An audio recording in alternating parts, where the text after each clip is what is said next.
Olá, pessoal que está se preparando para o concurso da Assembleia Legislativa do Estado do Rio de Janeiro, para o cargo de especialista legislativo e também para todos aqueles que estão se preparando para qualquer concurso que aborde o tema que trataremos neste vídeo, que é sobre sistemas eleitorais no Brasil, que são o majoritário e o sistema eleitoral proporcional.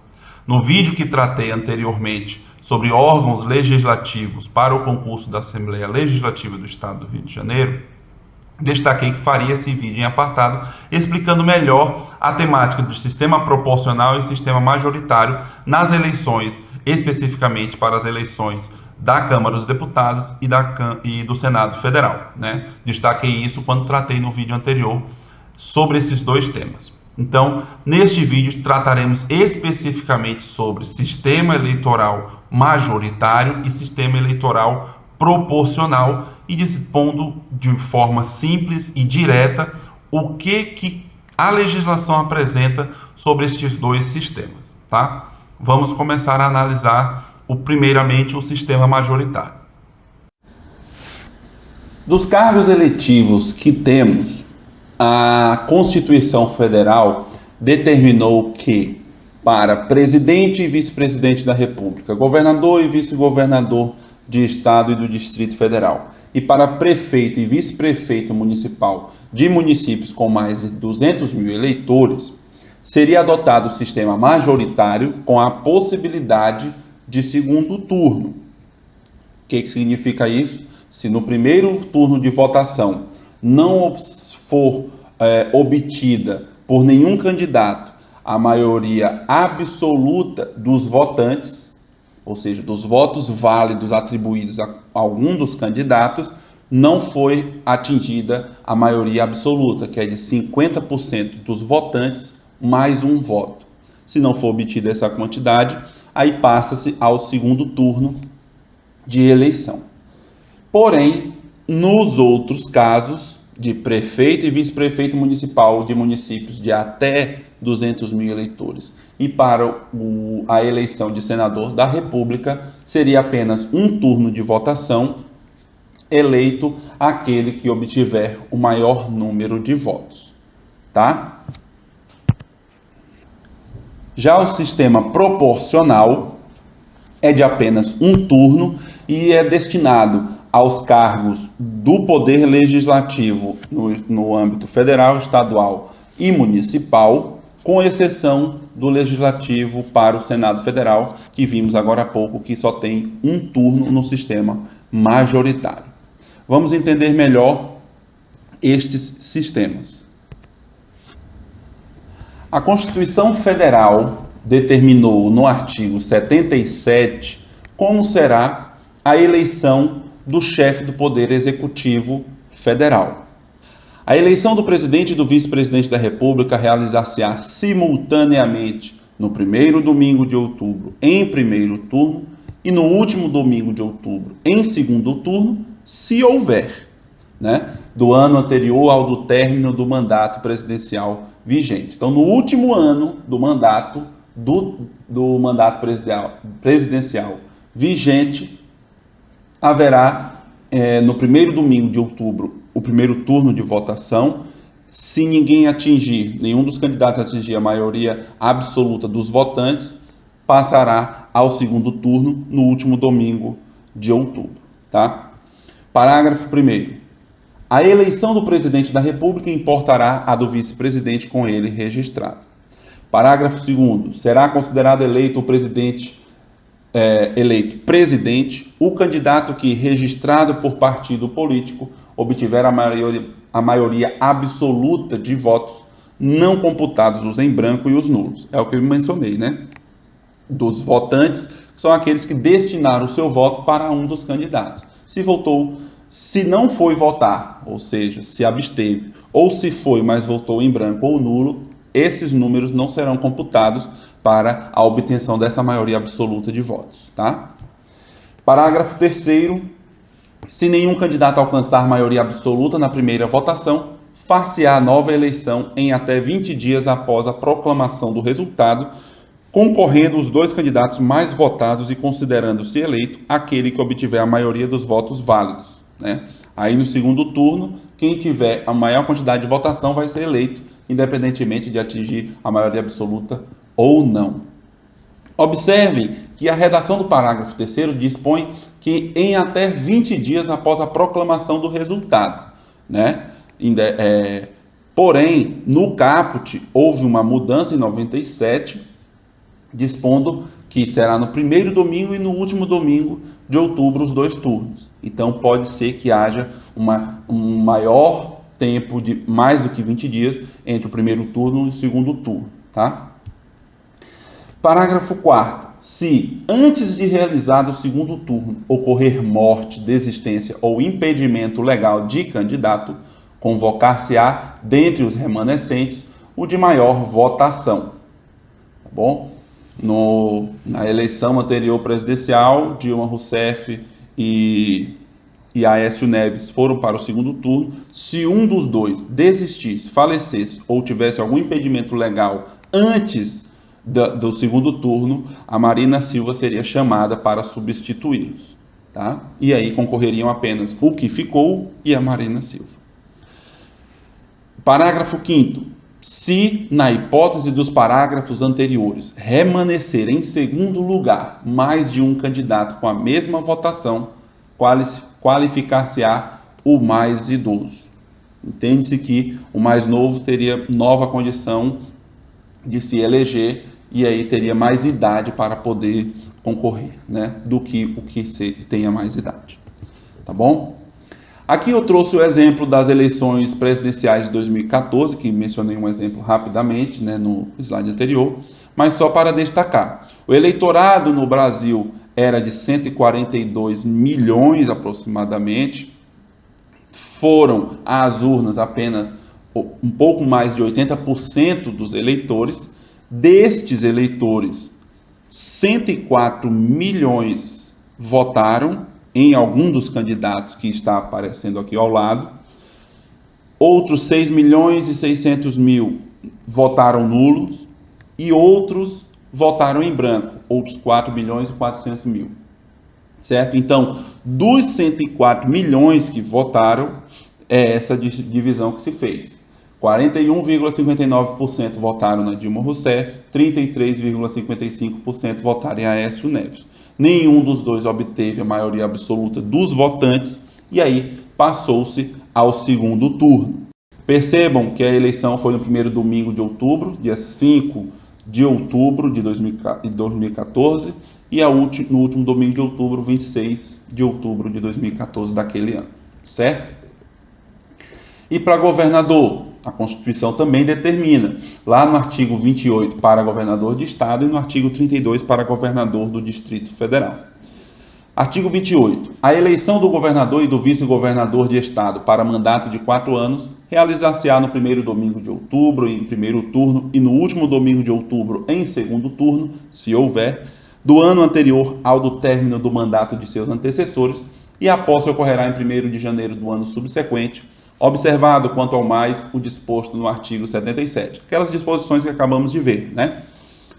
Se falecer alguém, por exemplo, desistir ou tiver algum impedimento legal, dentre os remanescentes para o segundo turno, escolherão aqueles que tiverem mais votos, né? O terceiro ou quarto lugar vai ocupar a vaga daquele que saiu. Uma das disposições, né? É claro. Artigo 32, para o governador do Distrito Federal, a eleição do governador e do vice-governador, observadas as regras do artigo 77 e dos deputados distritais, coincidirá com a dos governadores e deputados estaduais para mandato de igual duração.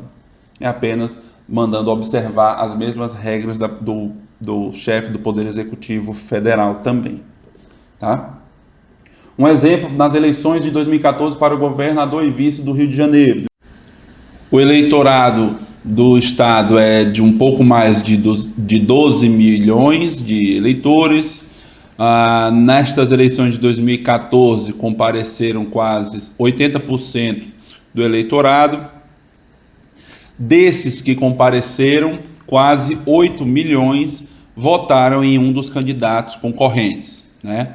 1.100.000 votaram nulo e um pouco menos de 600.000 votaram em branco, né?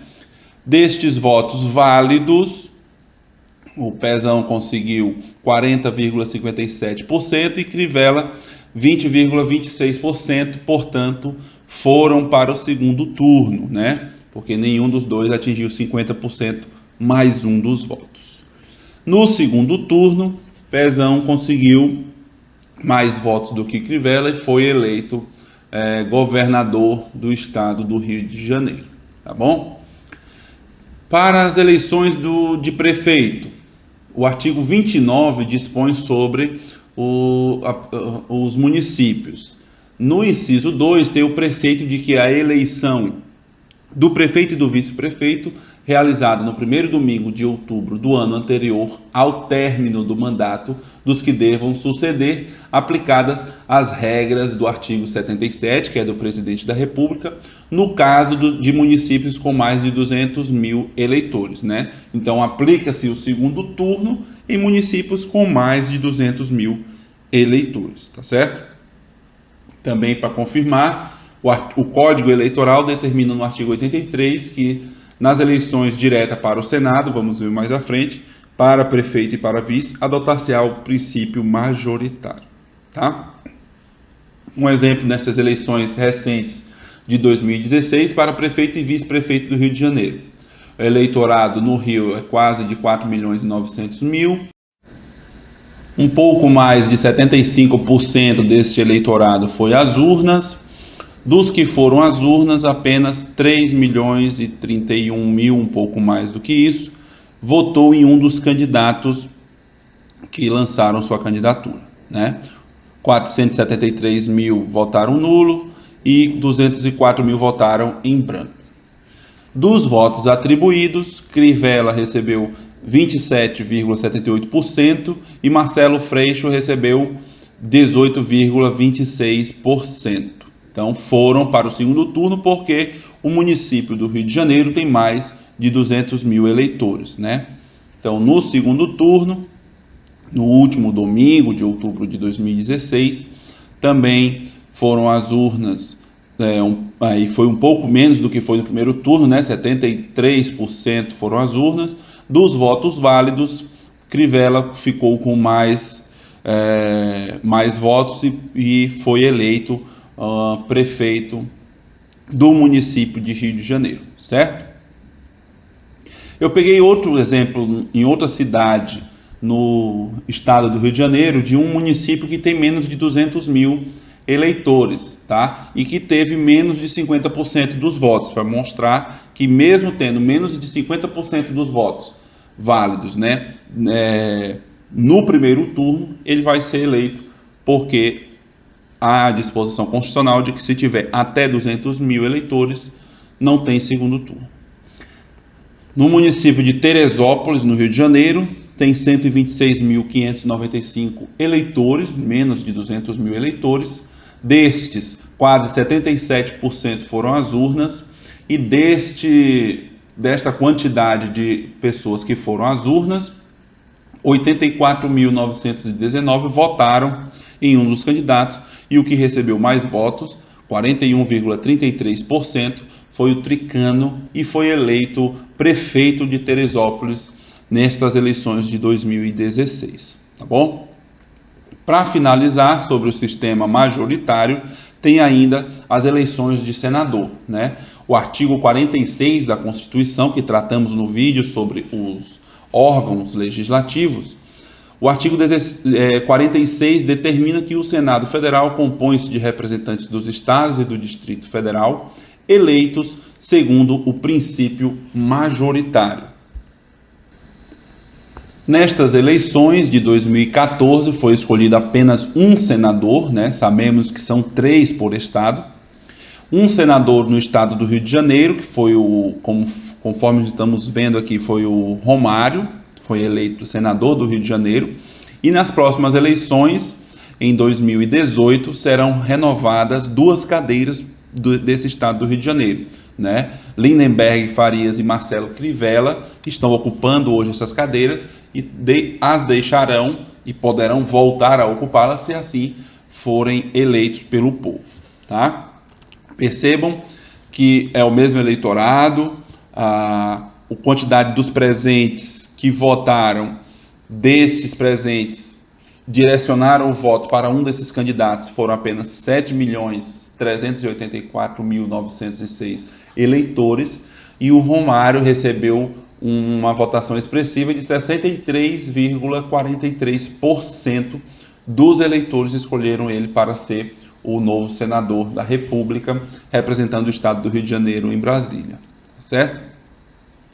Como mencionei, informo novamente que nas próximas eleições serão 2 senadores no estado do Rio de Janeiro a ocuparem as cadeiras que vão ser renovadas nas novas eleições, né? A cada eleição renova-se o quadro de senadores em 1/3 e 2/3 alternadamente naquela sistemática que citamos no artigo 46 da Constituição Federal, tá? Vamos passar agora para o sistema proporcional. A Constituição Federal determina nos artigos que estamos mencionando aqui, 45, 27, 32 e 29, respectivamente, as normas para os membros do Poder Legislativo no âmbito federal, para a Câmara dos Deputados, que são os deputados federais. No âmbito estadual, os deputados estaduais para as Assembleias Legislativas, aqui no artigo 27, que são os deputados estaduais, né? No artigo 32, os deputados distritais para a Câmara Legislativa. E no artigo 29, inciso 1, os vereadores para as câmaras municipais, tá? A lei das eleições, que é a lei número 9.504 de 97, determina como cada partido ou a união de alguns partidos, chamada também de coligação, vai poder registrar candidatos para concorrerem a essas vagas existentes nas casas legislativas. O artigo 10 determina que cada partido ou coligação, essa é a regra, poderá registrar candidatos para a Câmara dos Deputados, a Câmara Legislativa, as Assembleias Legislativas e as câmaras municipais, no total de até 150% do número de lugares a preencher. Essa é a regra.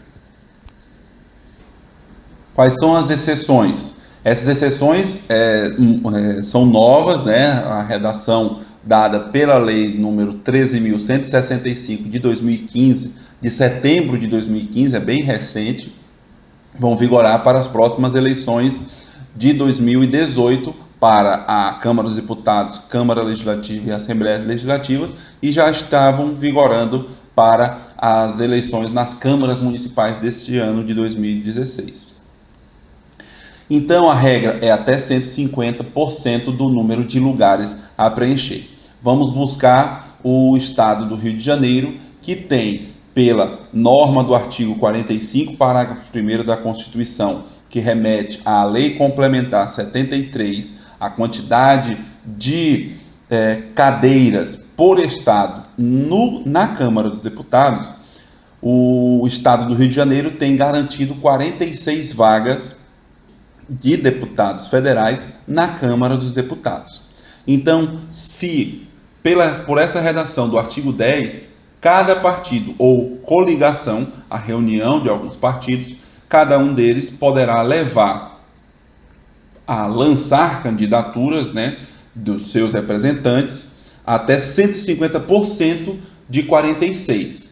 150% de 46 é 46 mais 23, que vai dar 69 candidatos da coligação ou do partido no estado do Rio de Janeiro para a Câmara dos Deputados, certo? Só para mencionar esse percentual, um exemplo, né? No inciso 1, ele apresenta a primeira exceção. Nas unidades da federação em que o número de lugares a preencher para a Câmara dos Deputados não exceder a 12, nas quais cada partido ou coligação poderá registrar candidatos a deputado federal e a deputado estadual ou distrital no total de até 200% das respectivas vagas. Não entra o caso do estado do Rio de Janeiro, né, que tem mais de 12 na Câmara dos Deputados, são 46. Mas, por exemplo, se pegássemos o estado do Acre, o estado de Roraima, que tem 8 cadeiras na Câmara dos Deputados. Então, cada partido ou coligação naquele estado poderá registrar candidatos não em até 150% do número de vagas, ou seja, 8 mais 4, 12 vagas, e sim até 200%, 8 mais 8, 16 vagas, 16 candidatos nas eleições de 2018, por exemplo, tá bom? No estado do Rio de Janeiro continua com a mesma regra. Inciso 2, a segunda exceção, nos municípios de até 100 mil eleitores, nos quais cada coligação poderá registrar candidatos no total de até 200% do número de lugares a preencher. Também não se aplica ao município do Rio de Janeiro, que tem muito mais do que 100 mil eleitores, né?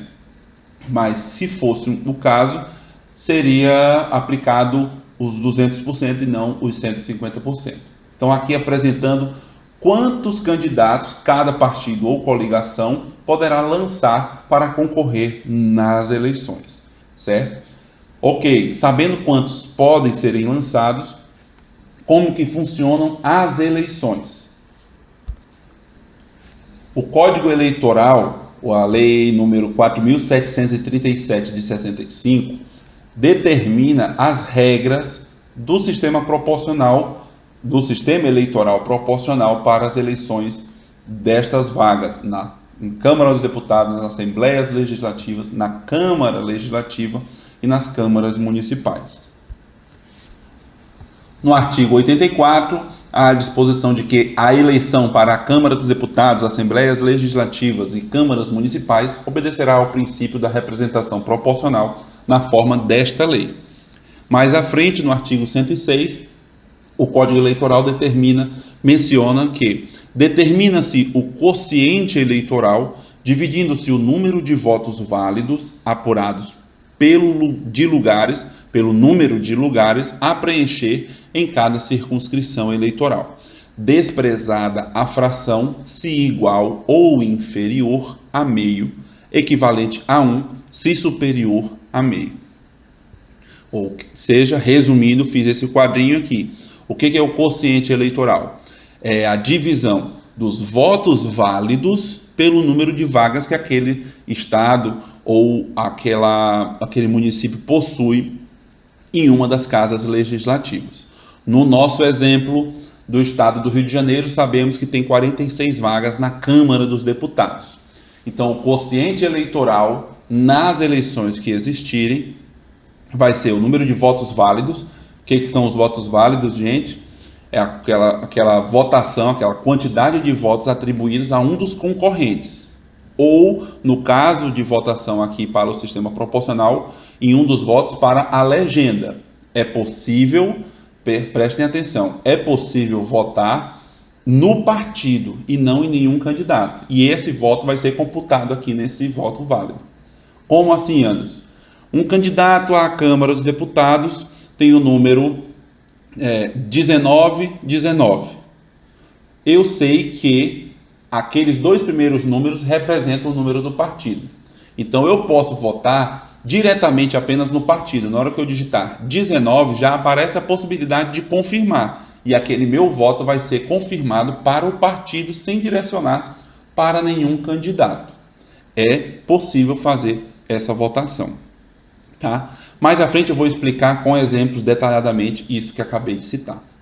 Então, guardem isso. O que é o quociente eleitoral? É o número de votos válidos dividido pelo número de vagas naquela respectiva casa legislativa para aquele estado ou para o município. Certo. Diante disso, vamos saber quais são as próximas disposições. Artigo 107. Determina-se para cada partido ou coligação o quociente partidário, dividindo-se pelo quociente eleitoral o número de votos válidos dados sob a mesma legenda ou coligação de legendas, desprezada a fração. Resumindo, gente, o que é o quociente partidário? Eu pego o número de votos da legenda. O que é isso? Votos da legenda é tanto os votos dos candidatos do meu partido ou da minha coligação, quanto os votos atribuídos diretamente aos partidos da minha coligação, ou apenas do partido que está concorrendo sozinho. Tá? Volta àquela ideia que mencionei, que é possível votar diretamente no partido sem direcionar o voto para nenhum candidato. Tá? Então, eu pego o número de votos que aquela legenda, o grupo de partidos ou o partido sozinho obteve e divido pelo quociente eleitoral que eu obtive no cálculo anterior do artigo 106. Né? E aí eu obtenho o quociente partidário daquele partido ou daquela coligação. Certo? Como que eu vou saber quem está eleito? O artigo 108 determina: estarão eleitos entre os candidatos registrados daquela legenda, ou seja, daquele partido ou daquele grupo de partidos que é uma coligação, que tenham obtido votos em número igual ou superior a 10% do quociente eleitoral. Houve essa mudança em 2005 também, né, com a Lei 13.165, em setembro de 2015. É uma espécie de barreira, né, para não termos representantes com baixa quantidade de votos. Então, assegurou-se esse mínimo de 10%. E o Supremo entendeu que essa restrição é constitucional, tá? Então, estarão eleitos tantos quantos forem os respectivos quocientes partidários indicar na ordem da votação nominal que cada um tenha recebido. Vou explicar bem melhor nos exemplos que vão aparecer mais à frente. Então, tentem memorizar. Eu obtive o quociente eleitoral pegando a quantidade de votos válidos, dividindo pelo número de vagas que estão em disputa naquela casa legislativa. Ok. Obtendo o quociente eleitoral, o que eu faço? Eu vou para o quociente partidário de cada um dos partidos ou de cada uma das coligações que estão concorrendo. E aí, diante desse número do quociente partidário que eu obtive, que é o número de votos que o partido ou a coligação recebeu, dividido pelo quociente eleitoral que eu obtive no cálculo anterior, eu vou saber quantas vagas cada um daqueles partidos já obtém só por este cálculo de quociente partidário. Então, se no cálculo eu obtiver aqui 3,14, então aquele partido já tem 3 vagas asseguradas. Vou mostrar mais à frente nos exemplos. Vamos apenas terminar de ler as disposições que constam na legislação. Parágrafo único. Os lugares não preenchidos em razão da existência de votação nominal mínima a que se refere o caput serão distribuídos de acordo com as regras do artigo 109. Então vamos ver se não deu para preencher tudo só por este cálculo do quociente partidário, seja porque não teve o número mínimo de 1, seja porque não atingiu os 10% mínimo exigido, aí eu passo para o cálculo do artigo 109. O que o artigo 109 determina? Os lugares não preenchidos com a aplicação dos quocientes partidários e em razão da existência de votação nominal mínima a que se refere o artigo 108 dos 10%, né, serão distribuídos de acordo com as seguintes regras. Muita atenção. Inciso 1. Dividir-se-á o número de votos válidos atribuídos a cada partido ou coligação pelo número de lugares definidos para o partido pelo cálculo do quociente partidário do artigo 107, mais 1, cabendo ao partido ou coligação que apresentar a maior média um dos lugares a preencher, desde que tenha candidato que atenda à exigência de votação nominal mínima, que é dos 10%. Como é que fica essa fórmula, então, desse inciso 1? Eu pego a quantidade, após fazer o cálculo do quociente partidário, se sobrou vaga, eu ainda vou fazer esse cálculo para saber como essas vagas restantes serão preenchidas, né? Eu faço o cálculo com todos os partidos, vejo a quantidade das votações da legenda e divido pelo número de vagas que ele já teve pelo cálculo do quociente partidário, mais 1. E aí vou saber quem teve a maior média vai ter a vaga. Anderson, e se tiver mais outra vaga? Aí eu somo essa vaga já obtida com a primeira média para fazer o próximo cálculo. Vou já destacar isso nos slides seguintes. Só mais um momento, terminando de ler essa legislação para a gente tratar dos exemplos. Inciso 2. Repetir-se-á a operação para cada um dos lugares a preencher, acabei de destacar isso. Inciso 3, quando não houver mais partidos ou coligações com candidatos que atendam às duas exigências do inciso 1, ou seja, maior média e votação mínima de 10% do quociente eleitoral, né? Essas duas exigências, as cadeiras serão distribuídas aos partidos que apresentem as maiores médias. Aí eu passo para o próximo partido que tiver a maior média e vejo se ele tem os 10% mínimos. E assim por diante até conseguir preencher todas as vagas. Vamos ao primeiro exemplo para o cargo de deputado federal nas eleições de 2014 no estado do Rio de Janeiro. Pelo artigo 45, parágrafo 1º, que destaca a Lei Complementar 73, é possível saber o número de vagas de todos os estados na Câmara dos Deputados. Para o estado do Rio de Janeiro, temos 46 vagas. O eleitorado do estado do Rio de Janeiro, a gente já viu que é de um pouco mais de 12 milhões de eleitores. Naquelas eleições, compareceram quase 80% dos eleitores. Desses que compareceram, temos os votos válidos, tanto a candidatos quanto a partidos, votos atribuídos, votos válidos de 7.615.669 eleitores. Os votos nulos e os votos em branco não contam. Ok, obtendo essas informações, eu faço a seguinte regra. Pego quais são os partidos, quais são as coligações. Percebam, na primeira linha, o que teve mais votos foi a coligação entre o PMDB, PP, PSC, PSD e PTB. Obteve 2.759.635 votos. O PR e o PROS formaram outra coligação e tiveram um pouco mais de 1 milhão de votos.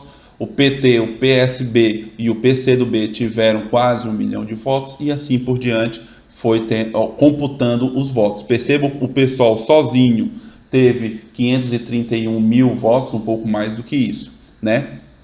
E assim foi obtendo todas as votações. Ok, sabendo quantos votos cada coligação, e se não fez coligação o partido, ele sozinho, quanto que tiveram, a gente vai fazer o primeiro cálculo, que é do quociente eleitoral, que está aqui na linha embaixo. Número de votos válidos dividido pelo número de vagas.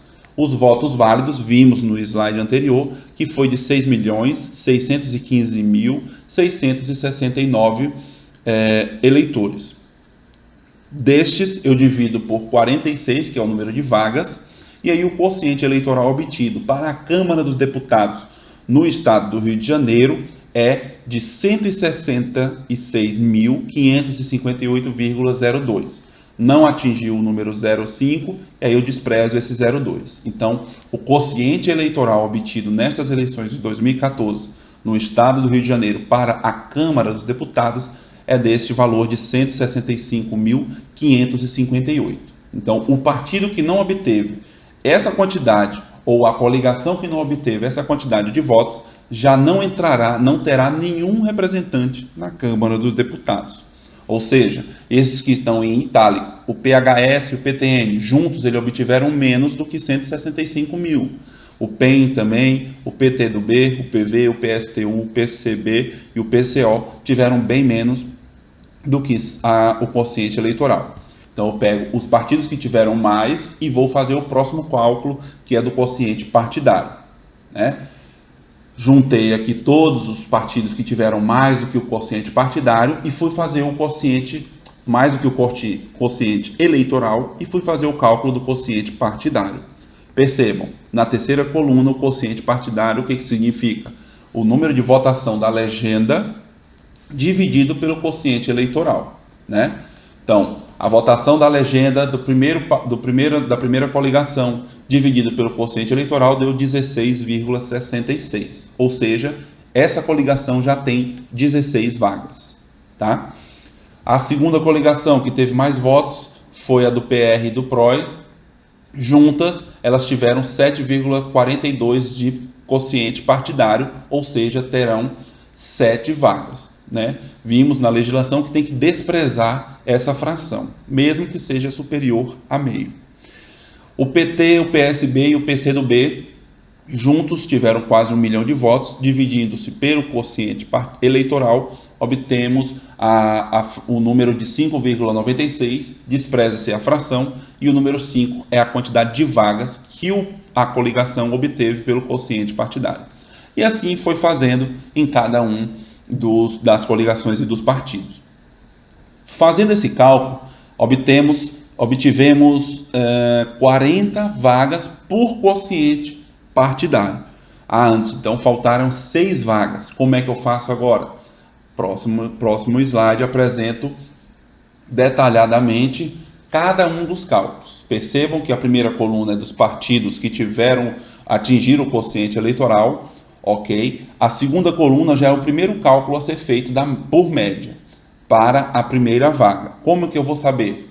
Eu pego o número de votos daquela coligação ou do partido e divido pelo o número de vagas que o partido ou a coligação já obteve no cálculo do quociente partidário e somo mais um.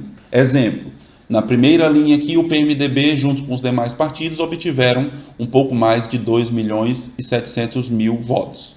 Dividido pelos 16 vagas que já tem pelo quociente partidário, mais um, obtivemos a média de 162.331,47. E assim fomos fazendo com todos os demais partidos e todas as demais coligações. Neste cálculo, a coligação ou o partido que obteve a maior média foi da terceira linha, do PT, PSB e PCdoB. E aí eles já conseguiram mais uma vaga, por média, tá? Então, a primeira vaga, por média, é dessa terceira linha, dessa terceira coligação. No segundo cálculo, na terceira coluna que estamos vendo aqui neste slide, é feito o cálculo da segunda vaga. Percebam que no cálculo da segunda vaga, eu já acrescento mais uma vaga que foi obtida com o primeiro cálculo da primeira média, né? Na terceira linha, percebam que eram 5 mais 1, agora é 6 mais 1. E aí a média, consequentemente, diminuiu, né? Era de 164.000 e passou para 141. E aí fizemos todos os cálculos novamente, copiamos e colamos e obtivemos a maior média na primeira linha da primeira coligação. E aí esta coligação passou a ter a segunda vaga por média. Terceiro cálculo. Como é que se faz? Aqui na última coluna, acrescentamos mais uma vaga na primeira linha, era de 16, passou para 17 e somo mais um. Consequentemente, a média diminuiu, né? Era de 162.000 e passou para 153.313. Observando todas as médias, a que teve a maior média foi a segunda linha, da segunda coligação. E aí, essa terceira vaga, por média, passou para esta segunda coligação. E assim fomos fazendo, no próximo slide é possível observar, fomos fazendo com a quarta vaga, com a quinta vaga e com a sexta vaga. Desta forma, fazendo esses cálculos, foi possível observar que a primeira vaga foi para a terceira coligação, a segunda vaga foi para a primeira coligação, a terceira vaga para a segunda coligação, a quarta e a quinta vaga foram para a primeira coligação e a última vaga foi para a terceira coligação.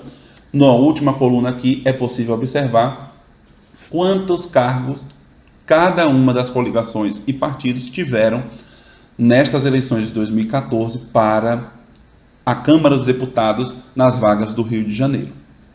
Fazendo essa divisão, o que tem que ser feito agora? Tem que saber, dentro da coligação ou dentro do partido, quais os candidatos que obtiveram mais votos, certo? Percebam, na primeira coligação, que era a maior, que tinha 19 vagas, ou seja, 16 vagas por quociente partidário e 3 vagas por média, foram estes candidatos. Jair Bolsonaro, Eduardo Cunha, Leonardo Pisciani, Pedro Paulo e assim por diante, foram até o 16º, Alessandro Serfiotis. Até este foi por quociente partidário. Do 17º, 18º e 19º entraram por média, né? 47.188 foi o último candidato desta coligação que conseguiu a vaga e foi eleito, Fernando Jordão. O outro partido que obteve mais vagas foi, no outra coligação, né, foi a coligação do PR e do PROS. Tiveram 7 vagas pelo quociente partidário e mais uma vaga por média, né? A última vaga por média teve bem menos do que a última vaga por média da primeira coligação ali, né? Do Fernando Jordão teve 47 mil, o do Atineu Cortes, que é o último do PR e PROS, teve 40 mil. Então, 7 mil a menos praticamente, né? A outra coligação com mais candidatos eleitos foi a do PT, PSB e do PCdoB, que tiveram 5 candidatos por quociente partidário e 2 candidatos por média. Percebo que o último ali, o Fabiano Horta, teve 37.989 votos, menos ainda do que o segundo da segunda coligação, né? O PSOL sozinho teve 3 representantes por quociente partidário, Chico Alencar, Jean Willis e Cabo Daciolo. O PSDB, o PPS e o DEM juntos tiveram 2 representantes. O PDT teve 1, o PRB 2, o Solidariedade e o PSL tiveram 2 juntos, né, na coligação. O PSDC, PMN e o PTC teve 1 e a outra coligação, PRP, PRTB e PPL tiveram mais um representante. Dentre os seus candidatos, o que teve mais voto foi o Alexandre Vale, com 26.526 votos. Percebam que na coligação maior, que foi do PMDB, com 19 eleitos, com certeza teve outros candidatos com mais votos do que o último que vimos aqui do Alexandre Vale, com 26 mil. Porém, por esse sistema proporcional, é possível quem teve mais votos não ser eleito e quem teve menos conseguir ser eleito por este cálculo de quociente eleitoral, quociente partidário e média, tá? Seguindo essas regras, basta fazer e aplicá-las para as eleições de deputados estaduais, para as eleições de deputados distritais e para as eleições de vereadores também, tá? E aí é possível saber e verificar como funciona o sistema proporcional e também o sistema majoritário, tá bom? Espero ter contribuído e ter explicado, apesar de ser um pouco exaustivo, mostrando o exemplo um por um, mas é possível visualizar com maior facilidade dessa forma, tá bom? Bons estudos a todos, espero estar contribuindo e no próximo vídeo trataremos sobre processo legislativo no âmbito constitucional. Até mais.